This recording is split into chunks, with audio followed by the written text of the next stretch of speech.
Oi, oi, você aí do outro lado. Meu nome é Lucas Mendes e esse é o Pendurado na Estante, o seu podcast semanal com as melhores dicas literárias, indo de clássicos da literatura a lançamentos recentes dos livros, dos mangás e dos quadrinhos em 10 minutinhos ou mais.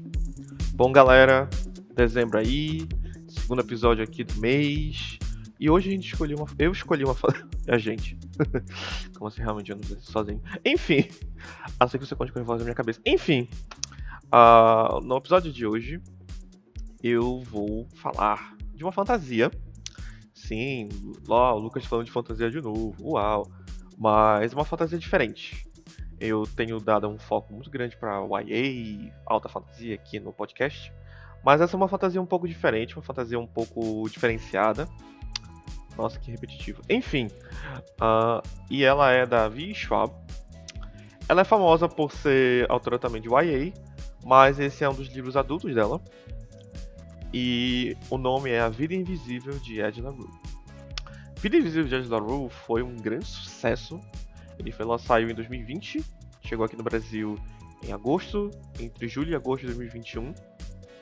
E foi pela editora Galera Record.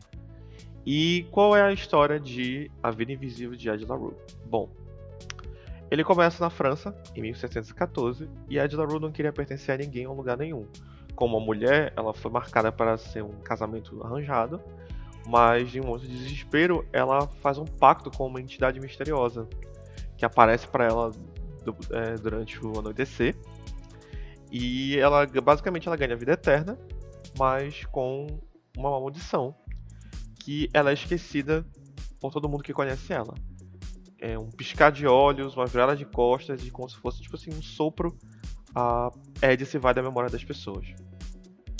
E depois de muito, muito tempo vivendo uma vida tipo deslumbrante, aproveitando tudo que ela pode aproveitar, fazendo de uso de todos os artifícios quando se pode, viajando por países, continentes, através dos séculos de história e de arte, a Ed, ela entende os limites que ela possui e ela descobre que apesar de ser fadada ao esquecimento, ela não sabe até onde ela é capaz de ir para deixar a marca dela no mundo. O que é um pouco ruim, porque a maldição também se aplica nisso. Então, tipo assim, se ela escrever alguma coisa, a tinta se desfaz. Se ela pinta um quadro, as cores se afastam. Se tira uma foto com ela some da foto. E isso é muito ruim, mas mesmo assim ela continua tentando, ela continua ali na batalha, ela continua, não, eu vou fazer isso, eu vou deixar minha marca no mundo, eu vou conseguir. Mas enfim, fica dando errado. Até que, 300 anos depois, o ano é 2014, ela tá em Nova York, ela tá numa livraria, que ela gosta muito de ler, e ela esbarra em um rapaz, chamado Henry. E o Henry, ele olha pra ela assim, e ele fala 5 palavras. E essas 5 palavras colocam tudo aquilo que ela conhece para baixo. Ele olha pra Ed e ele fala assim: eu me lembro de você. Eu não posso falar muito mais, porque esse livro é uma experiência. Ele não é um livro perfeito. Eu tava com muito medo, eu até achei que ia tirar ele daqui do podcast, até porque afinal, inclusive avisos. Eu não vou falar de nenhuma coisa que eu não goste aqui, pelo menos em 2021. Então até o final, vocês só vão ler coisas que eu realmente achei bom e que eu realmente quero compartilhar com vocês e que eu realmente quero que vocês leiam. Enfim, vamos voltar pro livro. Bom, Vida Invisível de Ed La Rue é um livro, como eu falei, que eu tava com uma expectativa muito grande e eu tava com um certo medo. Porque, afinal, como o livro é carregado de hype, eu fiquei, talvez eu não goste muito disso. Eu vi algumas pessoas que eu confio de opinião também disseram que não tinham gostado muito. Ao mesmo tempo, eu vi pessoas que eu confio na opinião, disseram que amaram, que acharam incrível, que acharam fenomenal, que acharam, oh meu Deus, isso aqui é a oitava maravilha do mundo, pelo amor de Deus, incrível, maravilhoso. Mas eu estava muito em dúvida, principalmente porque é um livro grande, são mais de 500 páginas, é uma história que se espalha por, como acabei de falar para vocês, por vários continentes, e sobre essa pessoa imortal. Tem uma questão que, enfim, A nossa protagonista não é hétero, graças a Deus. Obrigado, Senhor. Obrigado, Victoria Schwab, por colocar uma história de um personagem imortal que não é hétero. Não faria o menor sentido. Mas ela foca muito numa questão do romance aqui entre ela e o rapaz. Não vou dizer qual rapaz, porque isso também é uma coisa que eu queria que você explorasse, querido leitor e querida leitora que está ouvindo. Porque Ed LaRue, ele é muito uma história sobre pertencimento.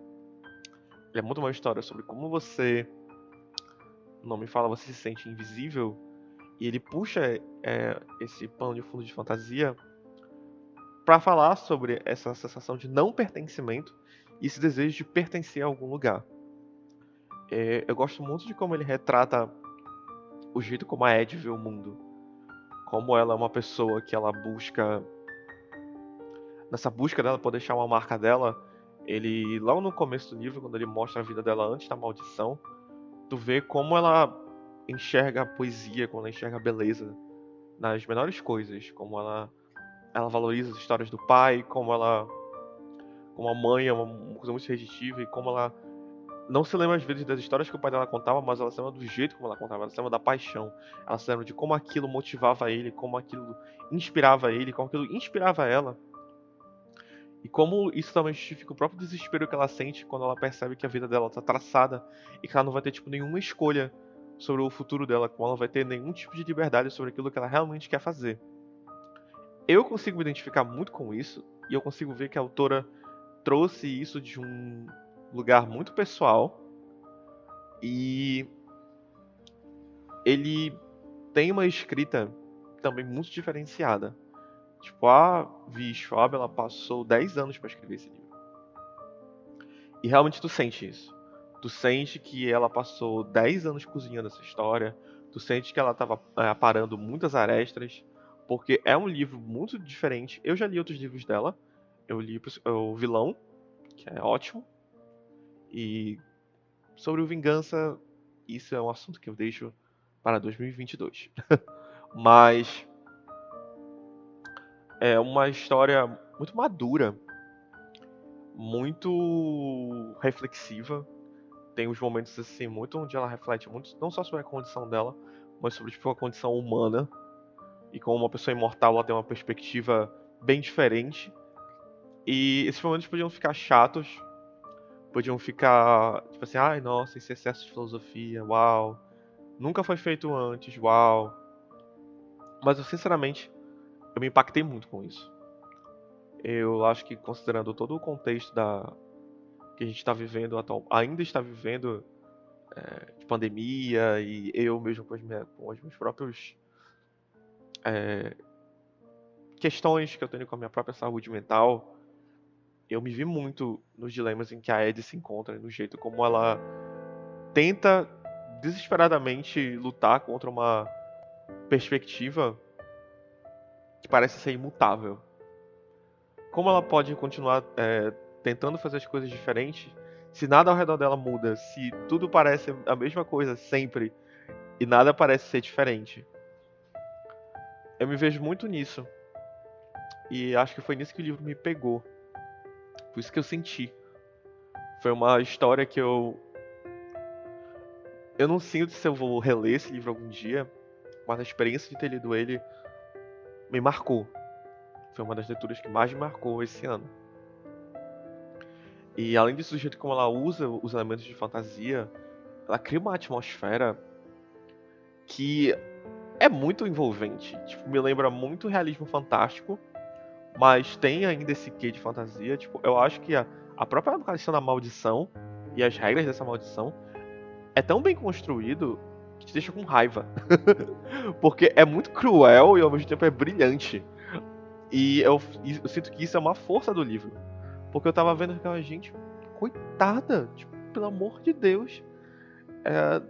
Meu Deus. E tu fica, tipo assim, muito tenso. E o jeito como a autora insere o Henry nessa história, e também insere a entidade, porque, enfim, também não querendo revelar muito, mas a entidade não some depois de fazer o pacto.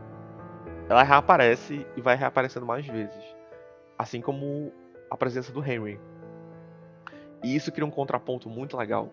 o jeito como ela também retrata esses dois personagens, que são de certa forma os protagonistas do livro, além da própria Ed. Enfim, esse livro é incrível. Ele é emocionante.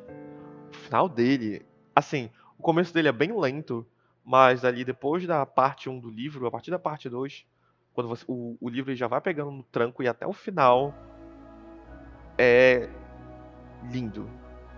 É um livro lindo. É um livro lindo. É um livro diferente do que você estava esperando em relação a coisa de fantasia? É um livro fácil? Também não. Se você está procurando uma história que puxe muito para essa pegada de mais ação, se você... Ele tem um certo tom de aventura. Eu digo que esse livro é mais um drama. Ele é um drama sobre querer pertencer a algum lugar. Isso é um drama sobre querer pertencer a alguém. É um drama sobre você achar que você talvez não mereça encontrar uma pessoa que veja você verdadeiramente. Mas é um livro que diz que não tem nada de errado em querer. E principalmente, não tem nada de errado de achar que você merece. Porque você merece. Spoiler, você realmente merece ser amado. Atenção para a alta revelação. Você é uma pessoa válida. Você não é invisível. A sua visão de mundo é importante. Você é importante. E ler isso numa história de fantasia é algo que me conforta em momentos difíceis. E embora esse livro ele tenha partido meu coração em vários momentos, ele também é um abraço. Ele é um beijo na testa. Ele é um olhar que te diz, olha, vai ficar tudo bem. Vai dar tudo certo. Você é incrível. Eu vejo você. E o fato dele ter me feito sentir isso é o suficiente para eu amar esse livro. Esse foi um episódio um pouco mais puxado para o emocional. Obrigado, você que está ouvindo aí do outro lado.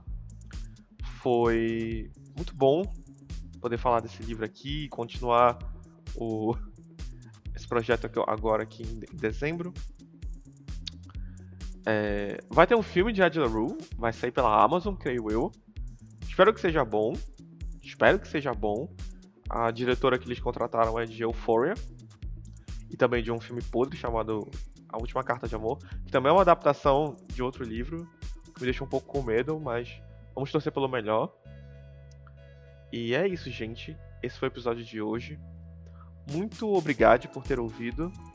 Espero que você tenha gostado da dica. Espero que você vá atrás do livro. E é isso. Eu sou o Lucas Mendes. Esse foi o episódio de hoje. E nós nos vemos semana que vem.